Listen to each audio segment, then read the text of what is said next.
వేల రూపాయలు పెట్టి టిక్కెట్లు కొనుక్కున్నటువంటి వాడు వందల్లో పెట్టి టిఫిన్ చేయలేడా, వందల్లో టీలు తాగలేడా అని మనకు అనిపిస్తుంది ఎయిర్పోర్ట్. కానీ పాత రోజుల్లోకి మళ్ళీ కేవలం ధనవంతులు ఇప్పుడు విమానాలు ఎక్కట్లా.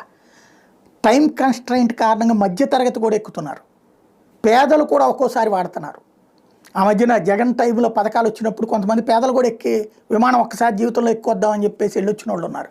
వెళ్ళేటప్పుడు హైదరాబాద్కి ఫ్లైట్లో వెళ్ళి వచ్చేటప్పుడు ట్రైన్లో వచ్చినటువంటి వాళ్ళు కూడా ఉన్నారు, మామూలు ప్యాసింజర్ ట్రైన్లో వచ్చినటువంటి వాళ్ళు కూడా ఉన్నారు. బట్ అదొక ఇది.